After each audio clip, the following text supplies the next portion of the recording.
नमस्कार, मैं रुचि शर्मा। वेब3 की तमाम बड़ी खबरें लेकर हाजिर हैं हम।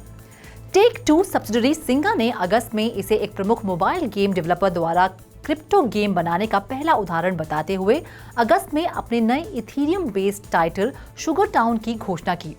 ओपनसी डेटा के अनुसार लगभग 3 हफ्तों में ओरस नामक गेम के हजारों एक्सेस टोकन ने ट्रेडिंग वॉल्यूम में 3000 से अधिक ईथर जनरेट किए हैं। ये यील्ड तब आया है जब एनएफटी मार्केट को वॉल्यूम और एक्टिव ट्रेडर्स में भारी गिरावट का सामना करना पड़ रहा है। ओपनसी के अनुसार ओरस की फ्लोर प्राइस वर्तमान में लगभग $430 है। Well known grand theft auto franchise के डेवलपर टेक2 ने पिछले साल जिंगा को एक्वायर किया था। जिंगा बेहद पॉपुलर फार्मविल गेम का पब्लिशर है। अगस्त में दोनों कंपनियों ने वेब3 गेमिंग में अपने पहले प्रयास के रूप में शुगर टाउन की घोषणा की, जबकि उस समय कंपनियों ने कहा था कि वे अपनी इनिशियल ऑफरिंग के हिस्से के रूप में 10,000 टोकन ड्रॉप करेगी। ओपनसी डेटा के अनुसार पिछले महीने सिर्फ 6,000 एनएफटीज जारी की गई थी। एक्स पर एक पोस्ट के अनुसार एनएफटीज 13 सितंबर को ड्रॉप हुई। कंपनी ने उस समय कहा था प्लेयर्स शुगर टाउन तक पहुंचने और एनर्जी अर्न करने के लिए ओरस एक इथीरियम टोकन का उपयोग करेगी, जो गेमर्स को इन गेम करेंसी अर्न करने की अनुमति देता है। बढ़ते हैं अगली खबर की ओर। दुनिया के सबसे बड़े एनएफटी मार्केटप्लेस ओपनसी ने हाल ही में अपने नए ओपनसी स्टूडियो प्लेटफॉर्म का अनावरण किया है, जो क्रिएटर्स के लिए अपने प्रोजेक्ट को लॉन्च करने और मैनेज करने के लिए वन स्टॉप शॉप के रूप में काम करेगा। इस नए प्लेटफॉर्म के साथ ओपनसी क्रिएटर्स को ऑपरेशनल डिटेल्स में उलझने के बजाय अपने क्रिएटिव प्रयासों पर ध्यान केंद्रित करने में सक्षम बनाने के लिए समर्पित है। ओपनसी स्टूडियो के भीतर यूजर्स के पास अपनी क्रिएटिव पॉसिबिलिटीज का विस्तार करते हुए एनएफटीज को सीधे अपने पर्सनल वॉलेट्स में डालने की क्षमता है। ये versatile platform OpenSea compatible blockchains की एक विस्तृत श्रृंखला के लिए अपना समर्थन बढ़ाता है, जिससे क्रिएटर्स के लिए एक इंक्लूसिव और अडेप्टेबल एनवायरनमेंट को बढ़ावा मिलता है।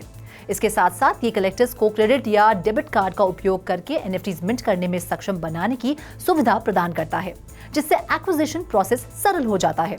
ओपनसी स्टूडियो एक यूजर फ्रेंडली सोल्यूशन के रूप में सामने आया है, जो एनएफटी प्रोजेक्ट्स को लॉन्च करते समय टेक्निकल एक्सपर्टीज की आवश्यकता को समाप्त करता है। अगले कुछ महीनों में एनएफटी मार्केटप्लेस ओपनसी स्टूडियो में नई फंक्शनैलिटी जोड़ने की योजना बना रहा है। यूजर्स नए कलेक्शन पेजेस देखने की उम्मीद कर सकते हैं, जो रोडमैप और एफएक्यूज जैसी बेहतर सुविधाओं के साथ साथ वीडियो, इमेज और टेक्स्ट मॉड्यूल्स का एक रिच और इमर्सिव ब्लेंड पेश करते हैं। ओपनसी स्टूडियो एनएफटीज को जल्द और कुशलता से जोड़ने की प्रोसेस को सरल बनाते हुए एडिशंस के कॉन्सेप्ट को भी पेश करेगा। बाकी अहम खबरों के लिए करते हैं विशाखा का रुख। अम्ब्रेला ट्रेनिंग ने एक industry first virtual chef training program शुरू किया है, जिसका लक्ष्य फ्यूचर जनरेशन के लिए एक लर्निंग और डेवलपमेंट प्लेटफॉर्म तैयार करना है। इनिशियल प्रोग्राम के कोलैबोरेशन से developed initial program hospitality industry में जेन ज़ी और gen A entry level commit chefs पर लक्षित किया जा रहा है। यूजर्स डोर पर अपने डेजिग्नेटेड हेड शेफ से मिल सकेंगे और एक वर्चुअल किचन में प्रवेश भी कर सकेंगे। इनिशियल रोल आउट में 3 मेन सिनेरियो शामिल होंगे: किचन एनवायरनमेंट का इंट्रोडक्शन, स्पैचकॉक चिकन की तैयारी, पोलांग्री पोटैटोज और टैंडरी कैरेट्स का मेथड और फिनिश। ये सिनेरियोज इस क्षेत्र के लिए विकसित किए जा रहे 8 इंटेंडेड प्रोग्राम का हिस्सा है। प्रोग्राम के हिस्से के रूप में शेफ्स आरामदायक, मजेदार और फ्लेक्सिबल एनवायरनमेंट में सीखने में सक्षम है। ये स्थान विशेष रूप से लर्नर्स और अपने स्किल्स को विकसित करने के इच्छुक लोगों के लिए डिजाइन किया गया है। जब वे अपने स्टेशन पर पहुंचते हैं तो उन्हें उनकी रेसिपी के साथ साथ निर्देश भी दिया जाता है कि क्या करना है। बढ़ते हैं अगली खबर की ओर। मेटा कथित तौर पर छंटनी के एक और दौर की योजना बना रहा है और इस बार इसके मेटावर्स डिवीजन में एम्प्लॉयज को नौकरी से निकालने की उम्मीद है।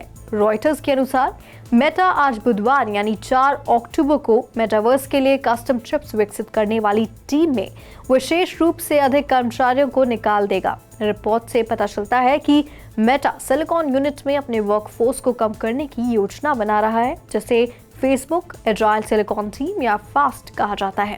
कंपनी ने अपने इंटरनल डिस्कशन फोरम वर्कप्लेस पर एक पोस्ट में मंगलवार को प्रभावित कर्मचारियों को नौकरी में कटौती के बारे में पहले ही सूचित कर दिया है। पोस्ट में कहा गया है कि एम्प्लॉयज को बुधवार सुबह तक कंपनी में उनकी स्थिति के बारे में सूचित कर दिया जाएगा। हालांकि मेटा ने छंटनी या प्रभावित कर्मचारियों की संख्या के बारे में कोई ऑफिशियल स्टेटमेंट जारी नहीं की है, लेकिन अगर कटौती महत्वपूर्ण है तो ये संभावित रूप से मेटा के सीईओ मार्क ज़करबर्ग की ऑगमेंटेड और वर्चुअल रियलिटी प्रोडक्ट को विकसित करने की योजना में बाधा उत्पन्न कर सकती है, जो यूजर्स को इमर्सिव वर्चुअल वर्ल्ड यानी मेटावर्स तक पहुंचने की अनुमति देता है।